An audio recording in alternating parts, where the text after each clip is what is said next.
রয়েছেন তারাও কিন্তু বৃন্দাবন ব্রজবাসীদের থেকে কোনো কিছু কম নেই। তো চলুন আমরা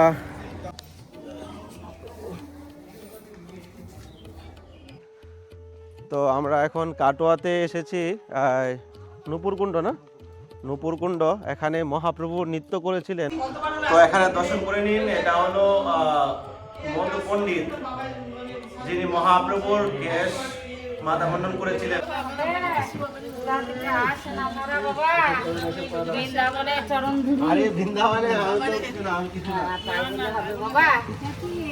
আমরা এখন প্রবেশ করছি গৌরাঙ্গ মহাপ্রভুর মন্দির, গৌরাঙ্গ মন্দির। সেই মহাপ্রভুর দর্শন করে নিন। আমাদের গৌরাঙ্গ মহাপ্রভুর অশেষ কৃপায় এত দুর্লভ দর্শন করা যাচ্ছে।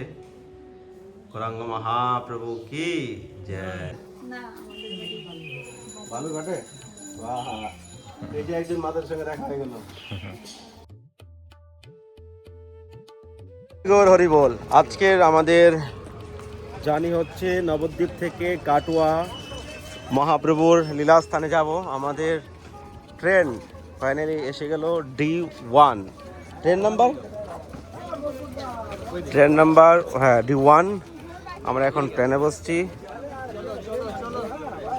আমরা অলরেডি করে নিয়েছি, আমাদের কোনো ইস্যু হয় নাই, আমরা সিট পেয়ে যাব। তাই গৌর হরি বল। পড়ে যাবে না তো, ক্যামেরাটা পড়ে যাবে না তো? কত আমাদের এত সুন্দর সিটটা করার জন্য আপনাকে কি বলবো বলুন। কি বলা যায়? আপনি মিষ্টি দই খান, আর কি বলা যায়? মিষ্টি দই খাওয়াবো আপনাকে। একটা সুন্দর সিট আমাকে বুক করে দিল, দেখুন একবারে জানালার পাশে। এখান থেকে হাওয়া খেতে খেতে চলে যাবো মহাপ্রভুর সেই দিব্য লীলাস্থান কাটোয়াবাসীদের মাঝখানে আসছি। হয়তো ভিডিওটা পরে দেখতে পাবেন, লাইভ করে নিয়েছি অলরেডি। লাইভে যদি দেখতে পান তাহলে ভালো, না হলে পরে আপনারা আফসোস করবেন আর কি। নিতাই গৌর হরি বল।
মহাপ্রভু কি জয়। তো ফাইনালি আমরা এখন নেমে গেলাম কাটোয়া মহাপ্রভুর পবিত্র লীলাস্থানে আমরা দর্শন করব। তো কাটোয়াবাসীদেরকে অনেক অনেক ধন্যবাদ প্রণাম জানাচ্ছি, যারা মহাপ্রভুর লীলাস্থানে জন্মগ্রহণ করেছেন, মহাপ্রভুর ধামে আপনারা রয়েছেন, তারাও কিন্তু বৃন্দাবন ব্রজবাসীদের থেকে কোনো কিছু কম নেই। তো চলুন আমরা মহাপ্রভুর দিব্যস্থান দর্শন করি আর মহাপ্রভুর কৃপা লাভ করি।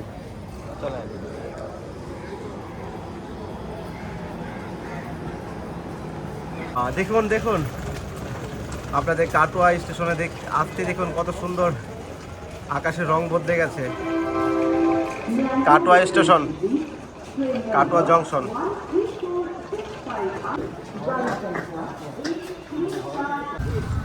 তো ফাইনালি আমরা কাটোয়ায় এখন প্রবেশ করে একটা টোটো ঠিক করে নিলাম। তো এখান থেকে মহাপ্রভুর যে লীলাস্থানগুলো রয়েছে সমস্ত কিছু দর্শন করবো এই স্থান থেকে।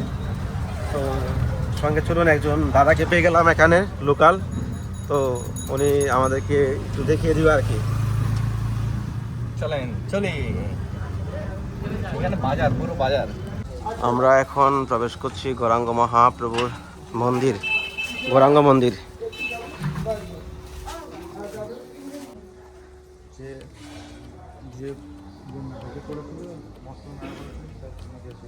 এই জায়গাটা রয়েছে মহাপ্রভুর নাম সন্ন্যাস যখন হয়েছিল এই স্থান। দেখুন, দিব্য দর্শন করে নিন। যখন মহাপ্রভুর সন্ন্যাস হওয়ার যখন আগে মহাপ্রভুর নাম দিয়েছিলেন, তখন এখানে নামটা প্রকাশ করেছিলেন। দিব্য সেই স্থান, গৌরাঙ্গ মহাপ্রভু কি যায়।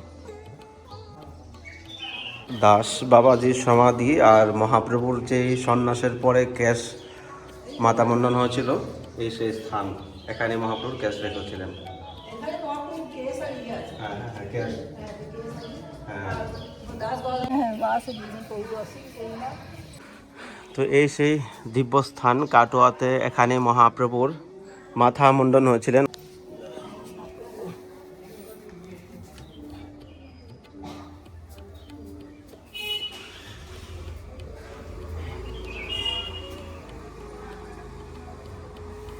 এই সেই স্থান যেখানে মহাপ্রভুর মাথা মুন্ডন হয়েছিলেন। কখনো ভাবতে পারিনি এই জায়গায় যে আসতে পারবো, মহাপ্রভুর এই অশেষ কৃপা। দিব্য জায়গা, সে প্রাচীন গাছ। আচ্ছা, কোথায়? এখানে বাড়ি আপনাদের? বালুরঘাটে? বাহ, এটা একজন মাতার সঙ্গে দেখা হয়ে গেল।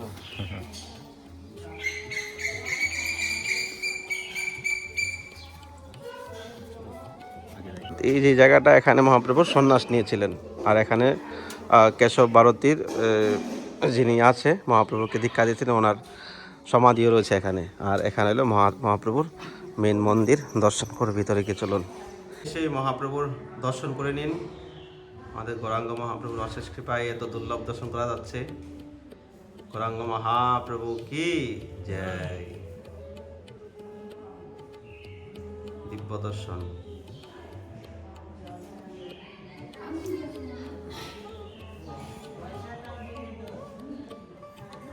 আমরা এখন এদিকে যাচ্ছি, এদিকে একটা গঙ্গার ঘাট রয়েছে, এখানে নাকি গঙ্গা যমুনা দেখা যায়। তো জানি না এখান থেকে দেখা যাবে কিনা, চলুন যদি সুযোগ পেয়ে যায় তো দেখে নিব। কত দূর এখান থেকে?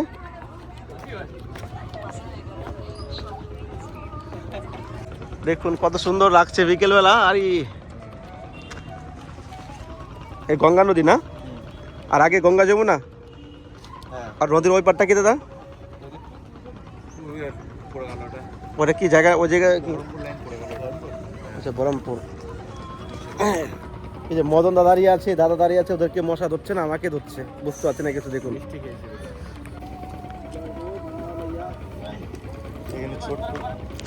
ছট পুজোর সময় দুজনে ডুবে গেল এখানে। আচ্ছা, জল জল এই পর্যন্ত জল ছিল, চান করতে এসেছিল ছট পুজোতে, বুঝতে পারেন। ভালোই জল আছে এখানে, এখানে কতজন আছে মারা গেছে, এই জন্য ব্যারিকেডিং হয়ে সব লাগাই। এখানটা তার জন্য বহু জন মারা গেছে চোখের সামনে। মহাপ্রভু চান করতে দাঁড়াতে পারছি না আমি এখন। চলেন চলেন চলেন, আমাকে মজা ওটা কে নিবে? ও পিছনে একদম পিছনে করেন। বাহ বাহ বাহ বাহ, অনেক ভালো অনেক ভালো অনেক ভালো। চলেন আপনি। আমাকে কেন হচ্ছে ভাই? হ্যাঁ ভালো কালার যে।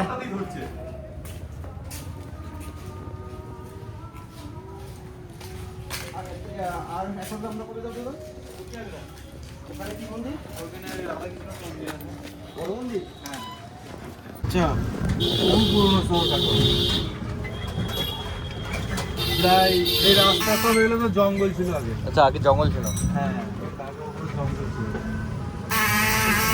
বহুত পুরনো পুরনো গাড়ি আছে এখন নিয়ে দিচ্ছে আস্তে আস্তে। এখন শহর মতন ডেভেলপ হয়ে যাচ্ছে। হ্যাঁ, এটা মুসলিম পাড়া বাগানে। আচ্ছা আচ্ছা আচ্ছা আচ্ছা।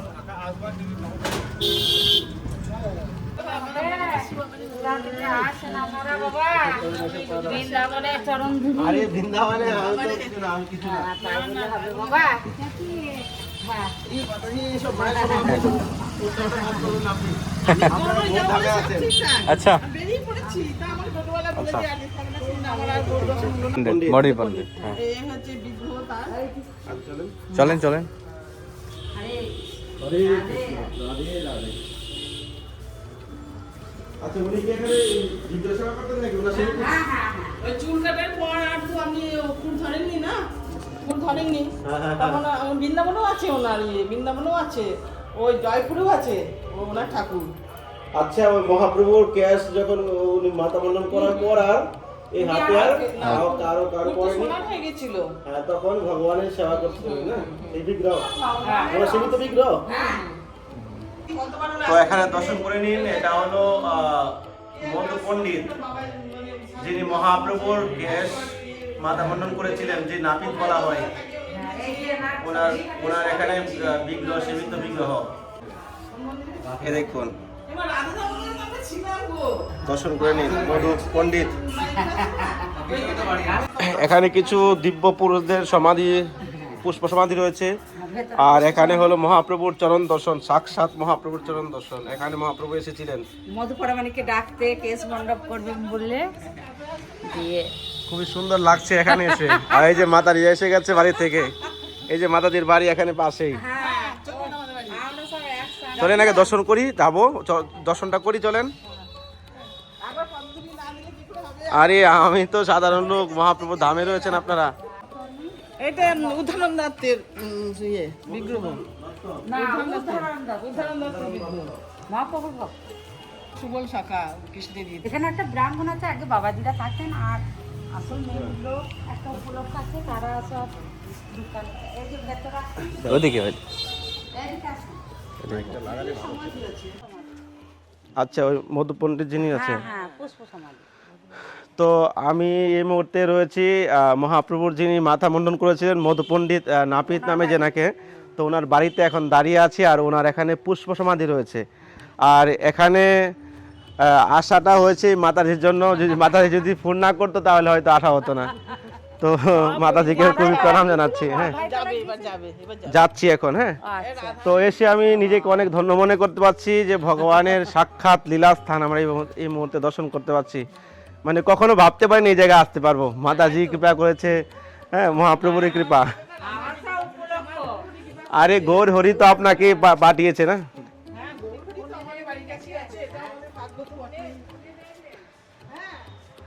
একটু প্রণাম করে নি, প্রণাম করা হলো না ভালো করে।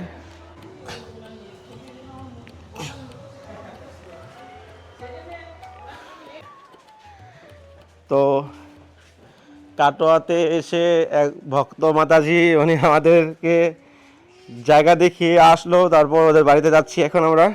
এখন কাটোয়াতে জগাই মাদার সমাধি দর্শন করতে আসলাম। এখানে ভিতরে কি মন্দির আছে দর্শন করব, চলুন।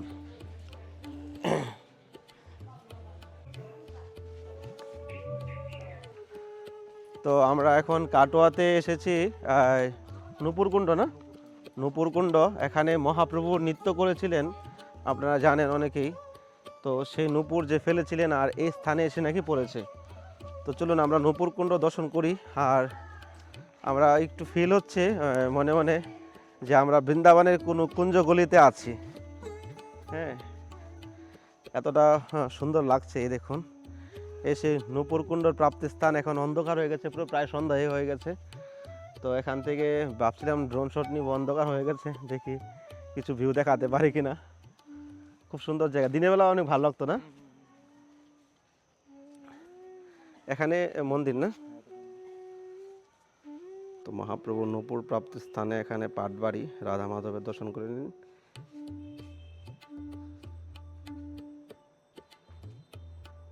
তো কাটোয়া ধাম দর্শন করে আপনাদের কেমন লেগেছে তো অবশ্যই কমেন্ট করবেন। তো ভিডিওটা এখানেই শেষ করছি, দেখা হবে আবার নতুন ভিডিওতে। ভালো থাকুন সবাই, সুস্থ থাকুন, সবাইকে নিতাই গৌর হরি বল, রাধে রাধে। নিচে অবশ্যই রাধে রাধে করে কমেন্ট করবেন যদি ভিডিওটা ভালো লেগে থাকে।